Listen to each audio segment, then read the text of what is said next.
We interrupt your broadcast to bring you an episode from the Steeven or Else network of truly epic podcasts. Find more shows at stevenorelse.com. You're listening to the Superman Super Show, episode number 46, Professor Cobalt's Clinic.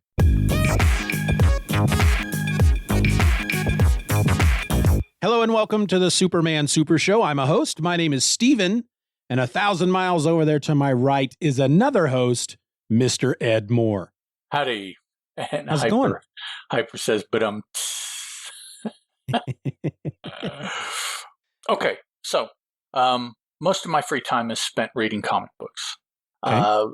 And actually, truth be told, I think most of the comic books I read are not for a podcast. So I'm fortunate that I have the time to read that much. One of the main things that I read that I have been doing for several years now is what I call my complete X/adjacent read through. And what I'm attempting to do is read all of the X books and the ancillary titles of the X characters, but then also maybe appearances of some of the villains or origins of the villains and things like that. So that's the adjacent. So I am just finishing up this weekend. I have a couple more issues left. The 1989 Inferno story arc, which anybody that was into comics in 1989 remembers that.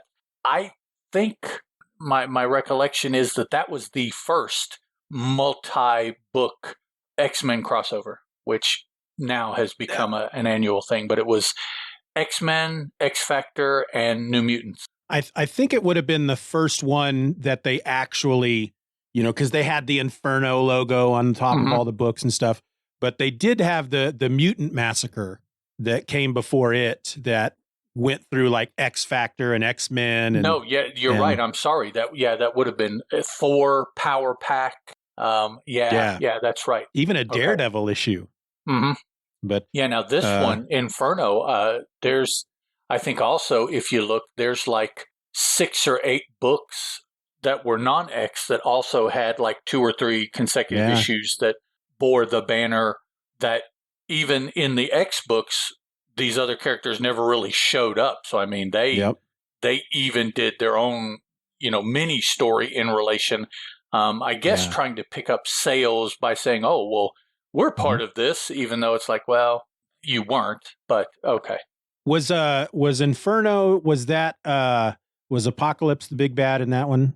No, it was Maddie Pryor, where she had taken over Limbo. Well, she was using Limbo to invade the Earth with demons, and that was right about the point that everybody who mattered, all the other X people, started realizing the X-Men were alive after seeing them die in Dallas and them living in Australia, and the others thought the other group was dead, and so Scott left Maddie, and he thought Maddie was dead with their child, and now he finds that she's alive and the child's alive, and so very soap opera. But it's right in the heart of what I really liked about X-Men, and what I miss that is not there, I feel now. So I'm reading it. A lot of these books are rereads for me because I bought them at the time and have read them a couple times since then. Yeah. Now, some of the ancillary stuff is where we're getting into stuff that I haven't read before. But it's right in my nostalgic heart with the X books. So I'm really enjoying it for that. Yeah, I was reading it at the time. I don't think I've read it since.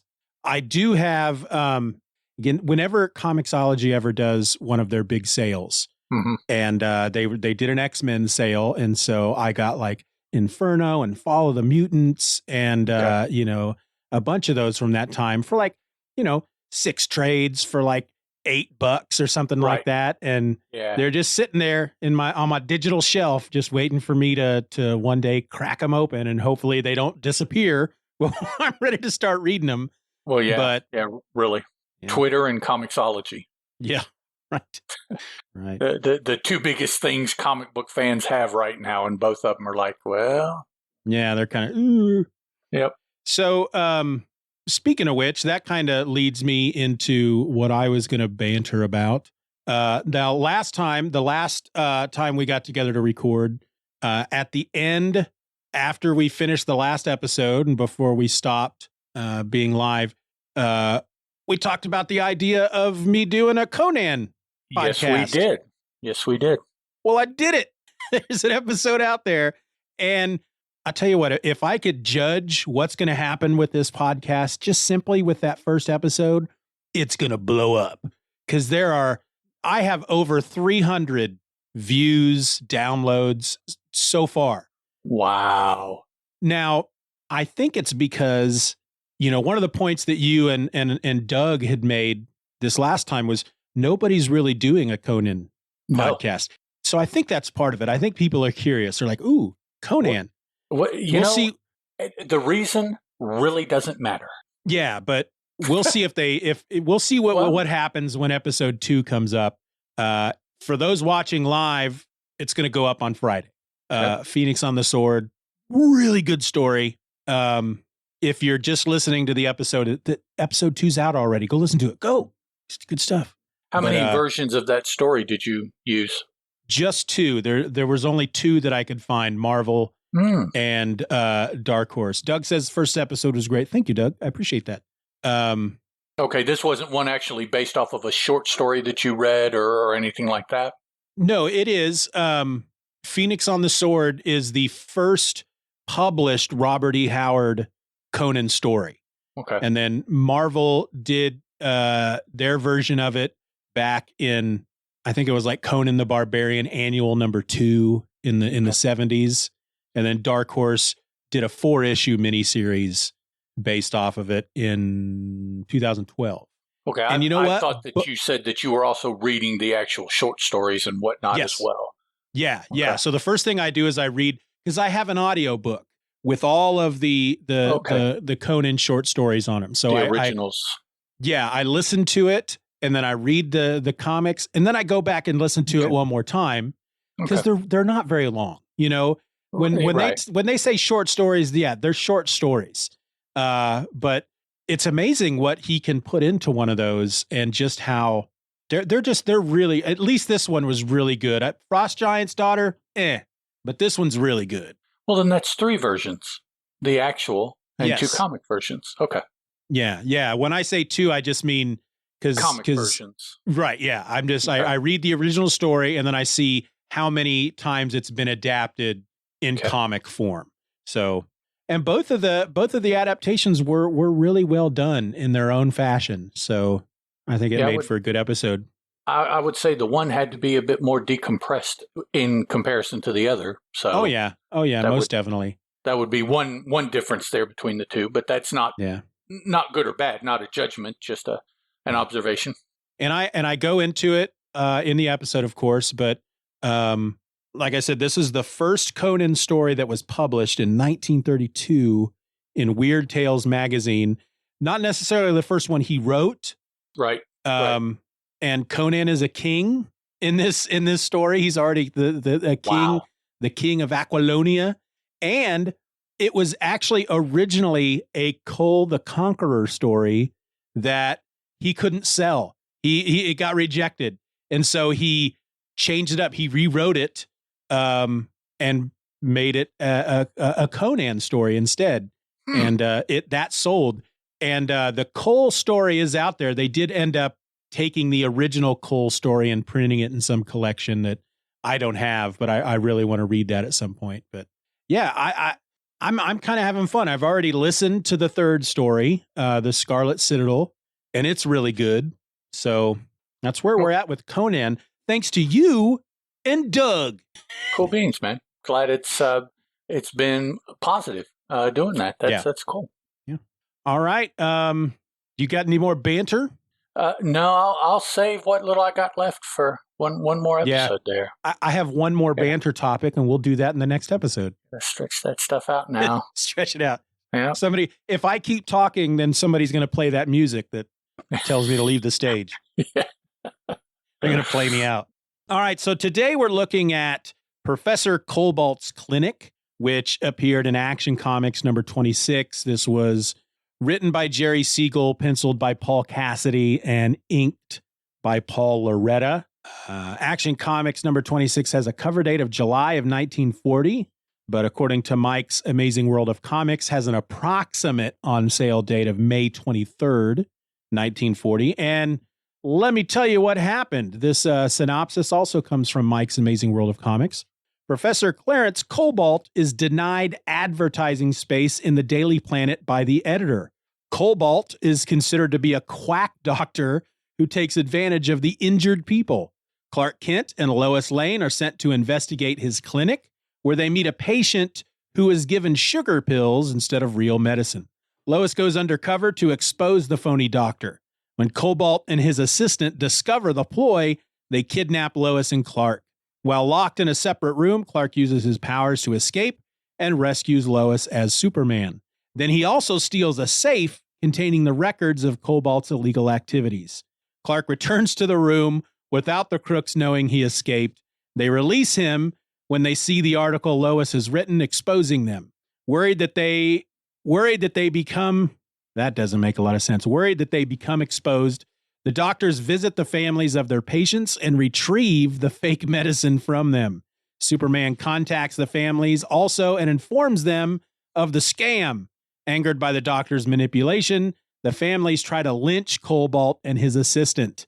Superman stops them and gets a confession from Cobalt, bringing him to justice. Ed, how'd you feel about this one? No coercion there. It was kind of similar to the next story in that it was the bad guys taking advantage of people who were in a bad place. Not exactly. This one is sick people. The next issue is not sick people, but still the concept. It's not like the bad disunion or jewel thieves as last episode, or the bad paper smear people or a bad politician or things like this. These two stories, interestingly enough, back to back, were nefarious people preying on those of lesser stature somehow. Yeah. This time it happened to be sick people. So that is that is most definitely something that occurs nowadays in real life. So yes. It's not going to get too much more real than a huckster selling snake oil to sick people. That's, so I heard a comedian the other day make a joke that the over the last number of years the word snake has been changed in the English language to essential. Essential oil, huh? Essential oils. Okay. Yeah. This was the story that triggered a memory when I was reading the Grand Comics database. Okay. There's a note here for this particular strip that said that by third-party people, or let's see, no, wait a minute, no, I'm sorry. Originally, it was credited to Wayne Boring as being the penciler for the first 5 pages of the story. Okay. Then somebody came in afterwards who is familiar with different artists in a more modern setting and said, no, that looks like that was Don Commissaro, a name that I've never heard with Superman so far.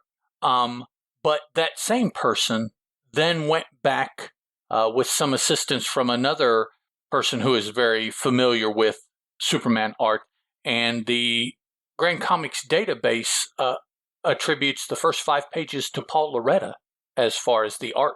Huh. So also Todd Klein was initially credited with the lettering, but then again, some people who are more familiar with this over time said, no, that looks like it's Frank Schuster's hand lettering, which of course it's all hand lettering. So the Grand Comics database says that it was Frank Schuster Schuster on letters. So they have Siegel on script, and then Loretta and Cassidy ink. Siegel and Schuster Siegel on script, Loretta and Cassidy on pencils. Siegel and Schuster Studio on inks, which probably means it was a rush job to get it done. Yeah. And then Frank Schuster on letters.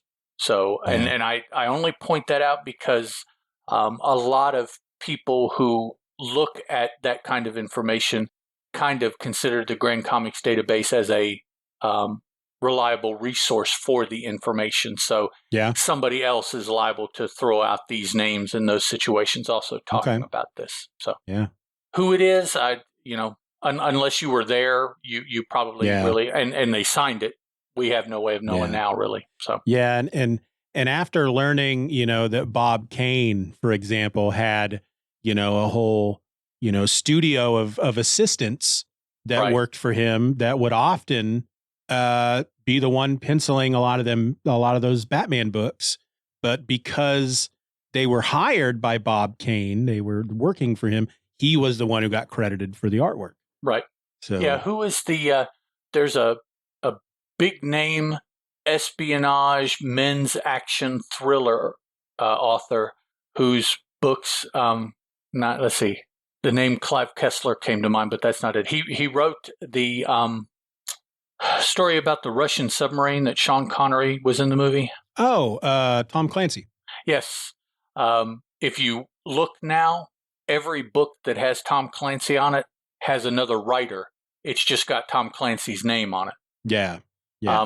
Is Tom Clancy even alive anymore, or has he passed on? I don't know.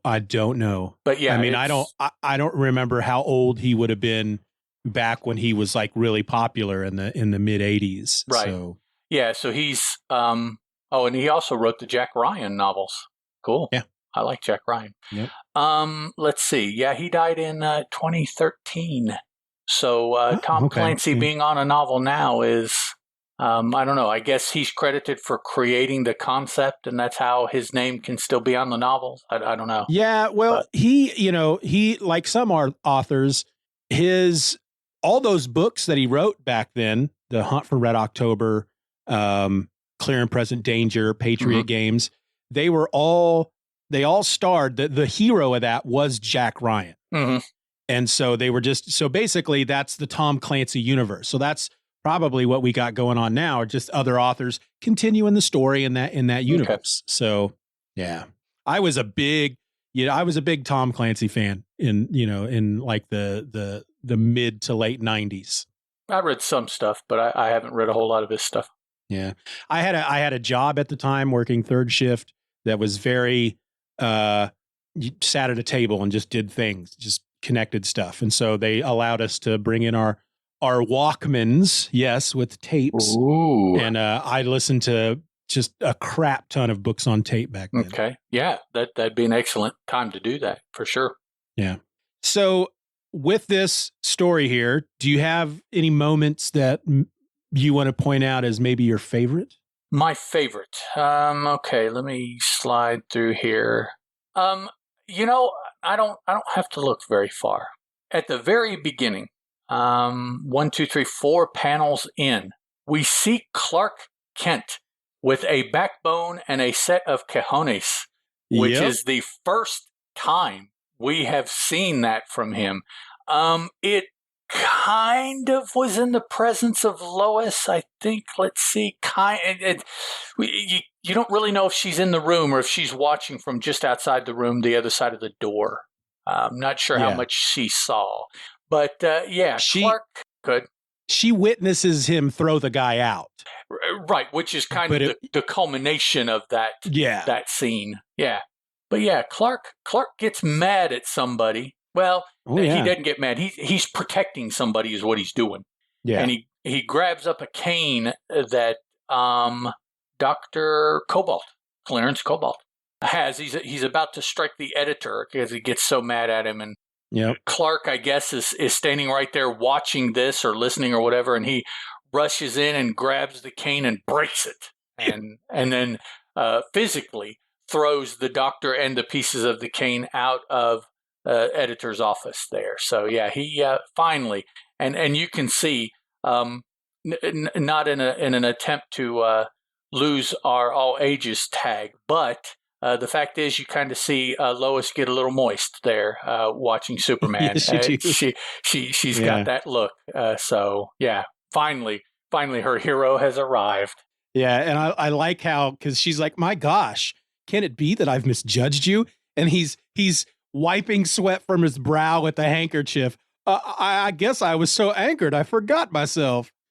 Yeah. And this is one of those places where you mentioned last episode where he talks, but then he thinks, and it's in the same bubble. It's just separated. Yep. And the editor, Taylor, points out the way he broke that cane in his bare hands. Woo! Yeah. Good stuff.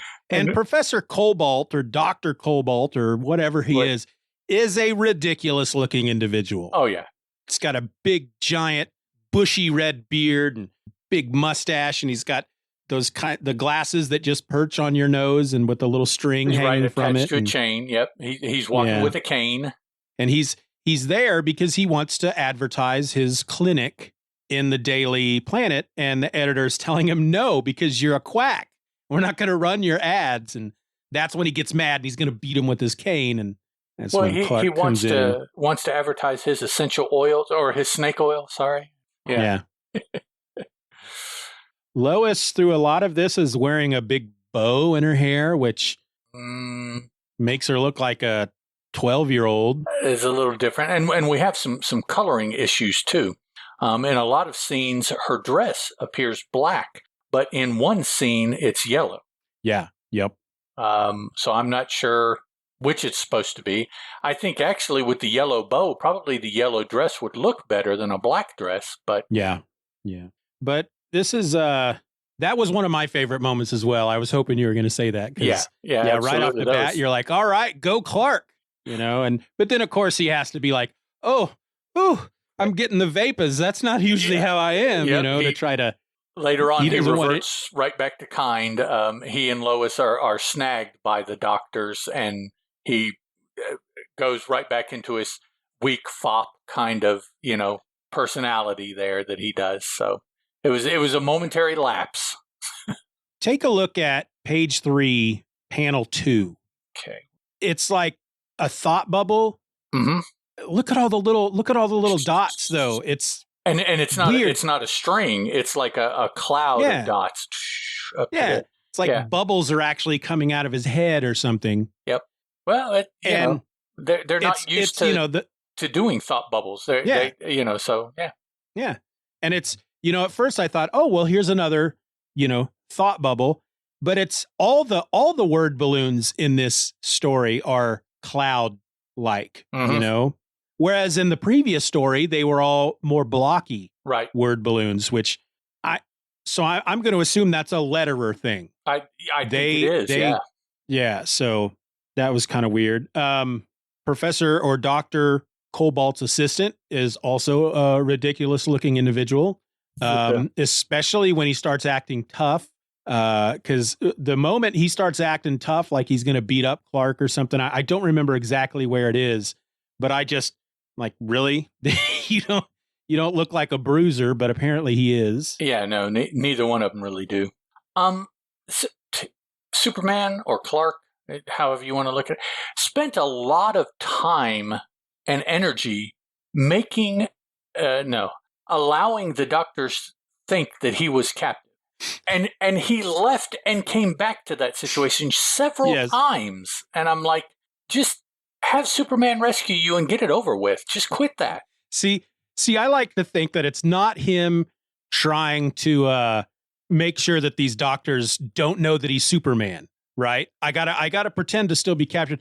I like to think it's just him screwing with them, because he escapes. He bends the bars of the window, goes out, and then he comes back, bends the bars back, and then quickly puts back on his suit, and then ties himself back up. I like to think it's just Clark just screwing with him. Yep, he's captive, but he escapes and gets Lois and delivers her to safety and comes back. Then he escapes and gets some incriminating evidence and puts it somewhere safe away from them so they can't destroy it, and goes back to being captive. Then he escapes again and takes the information that he had gotten, a safe that's got important documents, takes the safe to the paper, delivers it so they can use it. And then what else has he escaped yet there? Yeah, I guess he really doesn't return there. So, well, because after the first time he returns, they tie him to a pipe and he busts the rope, goes out, steals the safe, takes it to the Daily Planet, comes back, ties himself back up to the pipe. So he does it twice. 2 times he escapes and comes back. Yeah, And after he escapes that second time and he's running through the house, there's this great moment where he sees the two bad guys in this room that he needs to get into. Now, why he doesn't just, as Superman, just go, get out of my way and push him out of the way and take what he needs and leaves, I don't know. But at this point, he decides stealth is the best option.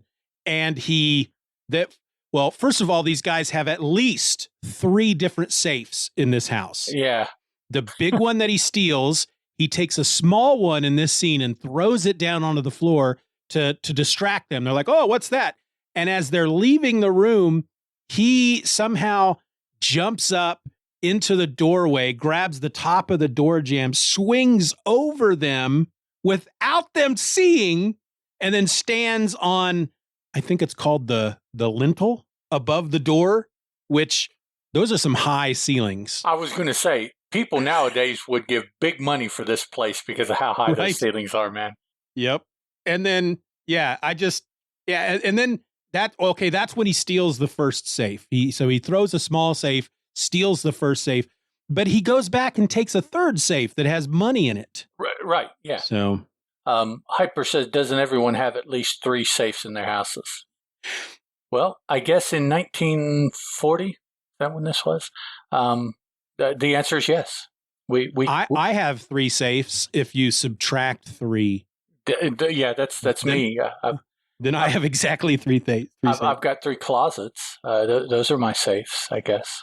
And this is a story. If you compare it to the World's Fair story, we said in the last episode that the World's Fair story was very conventional. It was just kind of one thing happened, bad guys steal something, Superman stops them, gives the thing back to the World's Fair. This one, just complete opposite. So much is happening to the point that even when he gets the evidence to convict the 2 bad guys, at some point I think it's as he's talking to all the families, there's a child that is in really bad condition, so he takes the child to the hospital, but the only doctor available that can help this child is like on the other side of the country.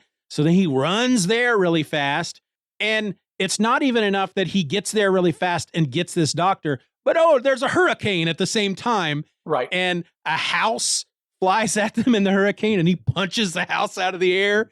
This is the over the top golden age crazy Superman stuff that I love.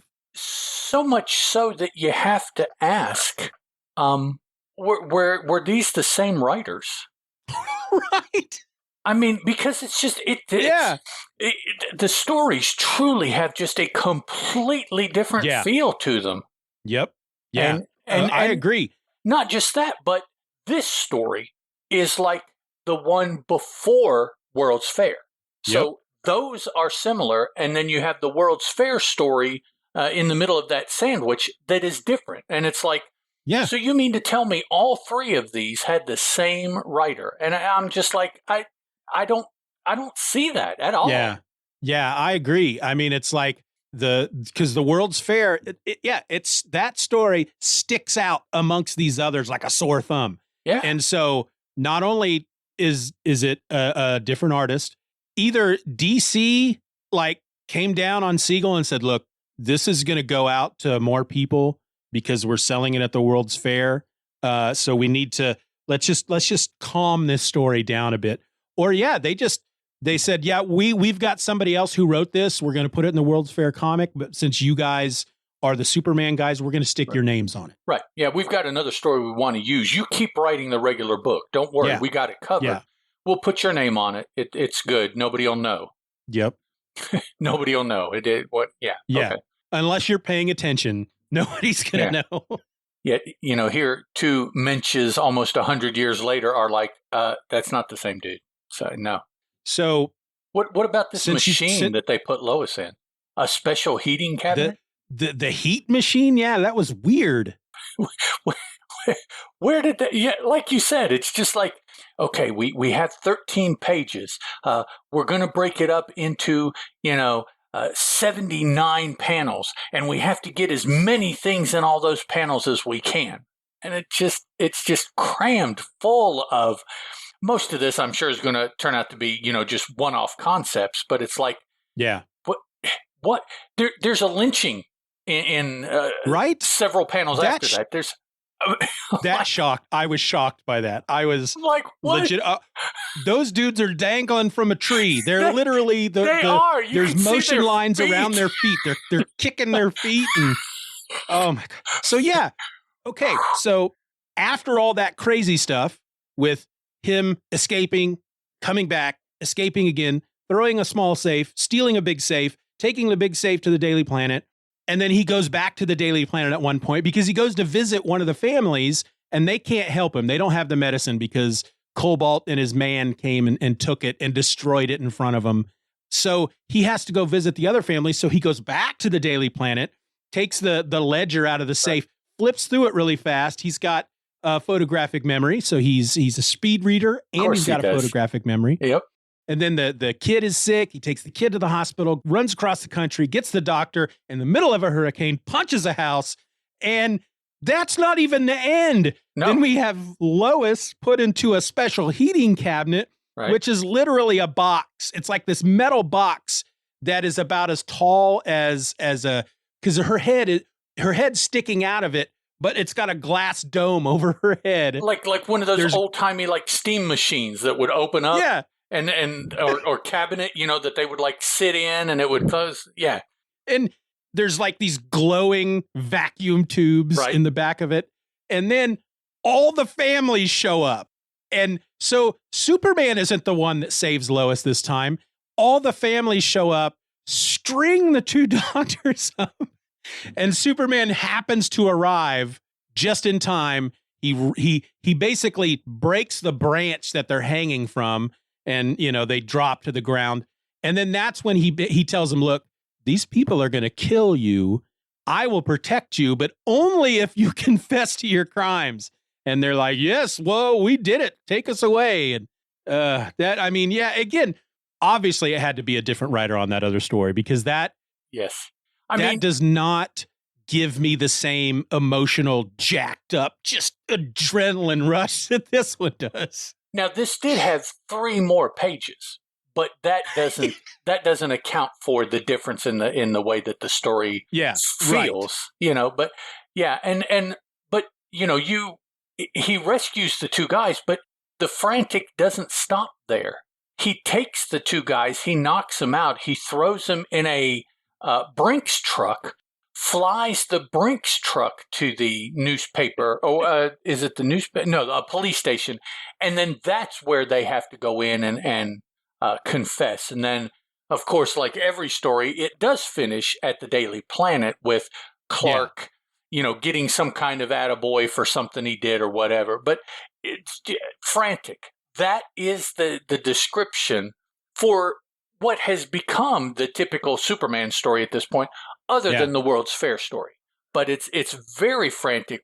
It's just like let's pull in as many things and come up with as many new things as you can, and let's put it all in 13 pages. You're reading it and you're like you just feel it as you're reading panel after panel. It's like, oh man, come on. Yeah, because you keep thinking, all right, here's where naturally the story would end. Oh, nope, it went up 3 more levels. Exactly. And then now here's where it went. Oh, nope, it went up 3 more levels. And it just keeps going up. Crank it up. When he rescues the doctors and they agree, all right, we'll confess, help, keep us safe. And he tears the gate off of the front of the wall of the house and uses that to hold the people back. And then that's when he steals the 3rd safe. So he runs into the house, grabs this safe, brings it out, opens it up, and says, "Look, here's a bunch of money. We're gonna donate this to what is it? Oh, President Roosevelt's infantile paralysis fund. Yeah, which is a real thing because they tell us at the end of the story to donate to that. And I love that part because he's holding them back with the gate, and he says, "Back and listen to me calmly." And then he comes running out with the safe. "Be patient, and I'll show you a sane, just way to exact your vengeance. Hanging is too good for Cobalt and Grafton. Send them to jail, and this money to President Roosevelt's infantile paralysis fund." And they're like, "He's right. A swell idea." And as they're doing this, the two doctors who agreed to confess are now trying to flee. They're trying to run away. And he cracks one of them in the head, which knocks into the other guy's head. Yeah. And literally tosses them into the back of that truck. What about the way he's holding Lois when he throws them in the truck?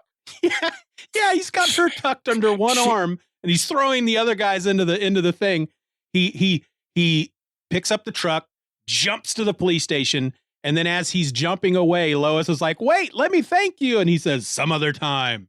And then we get that ending that's like a cop show from the 80s where they have the ending where they're all together to talk about how great everything went, and then they all freeze frame.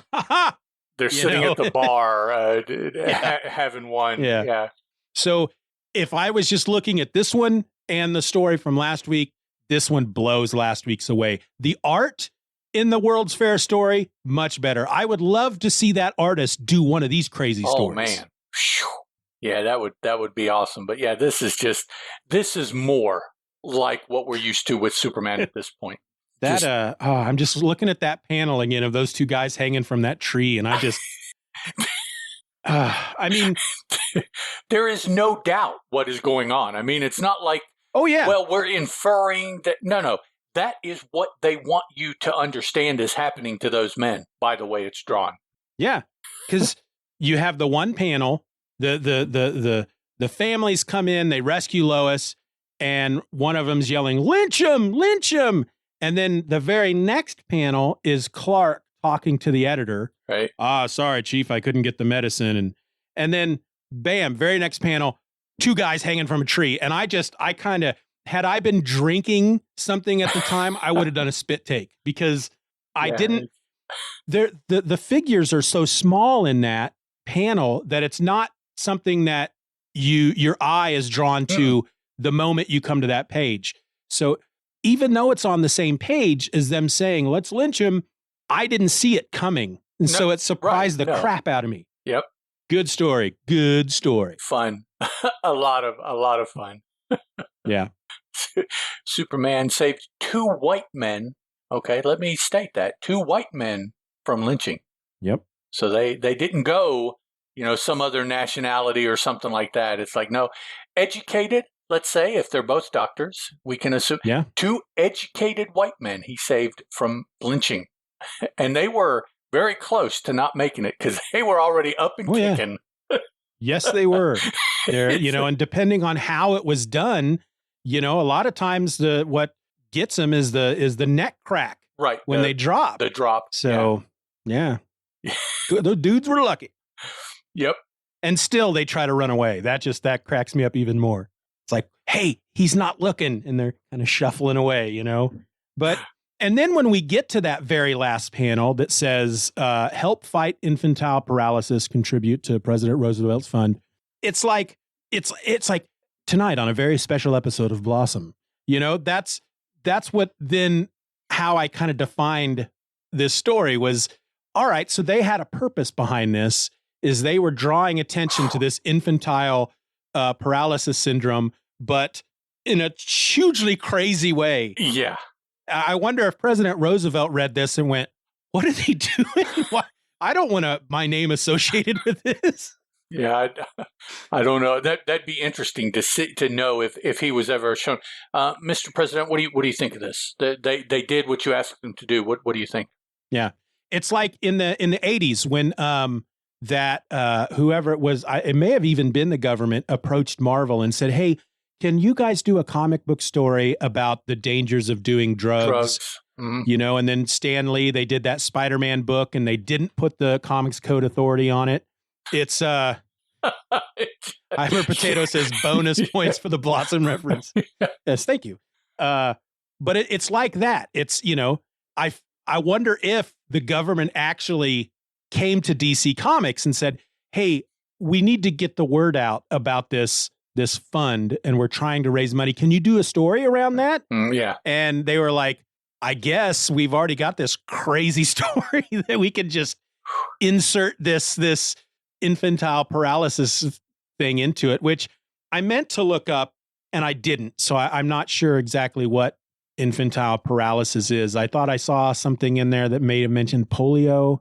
Poliomyelitis was, the doctor was an expert in poliomyelitis that he went and got. Okay.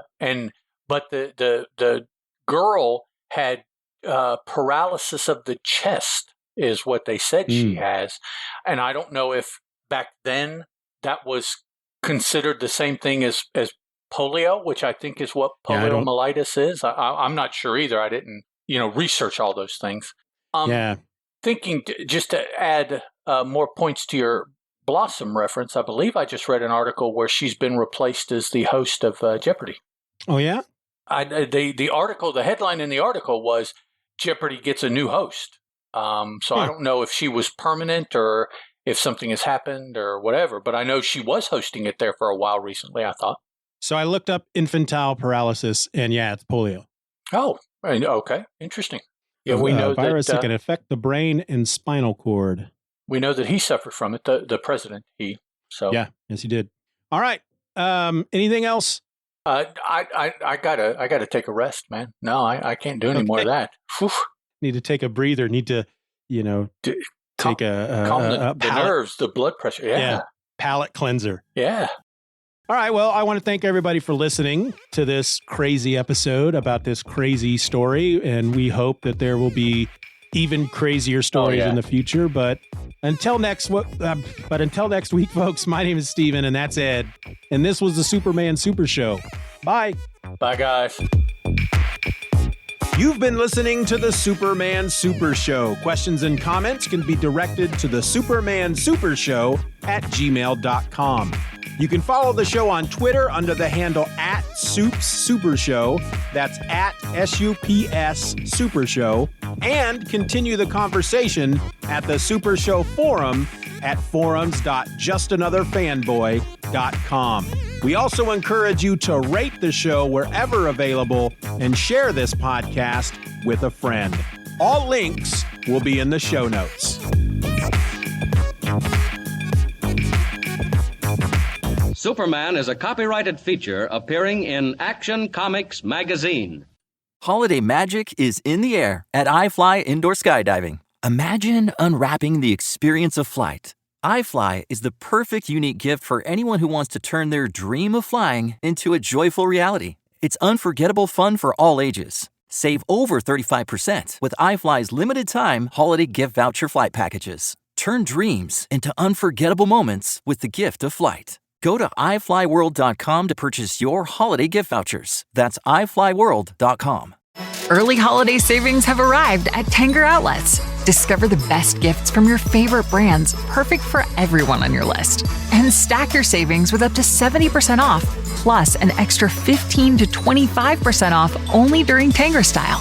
Save at Polo Ralph Lauren, Old Navy Outlet, Under Armour, Skechers, J. Crew Factory, and more. Hurry in. These early holiday deals last through November 24th. Tanger Outlets. More savings, more cheer. Your cardiologist knows your heart, and your mom knows how to mend your heart. Your ophthalmologist helps you see, and your best friend makes you feel seen.